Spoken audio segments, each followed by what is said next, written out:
क़ौमी असम्बलीअ में ईरान ते इसराइली हमलनि ख़िलाफ़ मज़म्मती ठहराउ मंज़ूर कंदे OIC जा फ़ौरी तौर ते इजलास घुराइण जो मुतालबो कयो वियो आहे। अव्हांखे अहम ख़बर खां आगाह करे रहिया आहियूं त क़ौमी असम्बलीअ में ईरान ते इसराइली हमलनि ख़िलाफ़ मज़म्मती ठहराउ मंज़ूर कंदे OIC जो फ़ौरी तौर इजलास घुराइण जो मुतालबो कयो वियो आहे।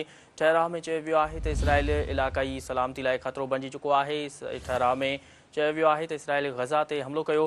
70,000 खां वधीक माण्हू शहीद थियण बावजूदि मुस्लिम दुनिया कुझु बि न करे सघी आहे। ठहराउ में चयो वियो आहे त इसराइल अरब मुल्कनि खां ताक़तवर ऐं दुनिया जे अमुन लाइ ख़तरो आहे।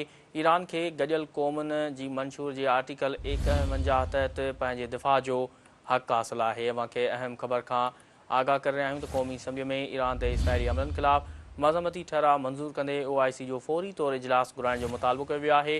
ठहराउ में चयो वियो आहे त इसराइल इलाक़ाई सलामती लाइ ख़तरो बणिजी चुको आहे। ठहराउ में चयो वियो आहे त इसराइल गज़ा ते हमलो कयो। 70,000 खां वधीक माण्हू शहीद थियण जो बावजूदि मुस्लिम दुनिया कुझु बि न करे सघी आहे। ठहराउ में चयो वियो आहे त इसराइल अरब मुल्कनि खां ताक़तवर ऐं दुनिया जे अमुन लाइ ख़तरो आहे। ईरान खे गॾियल क़ौमुनि जे मंशूर जे आर्टिकल 51 तहत पंहिंजे दिफ़ा जो हक़ हासिल आहे।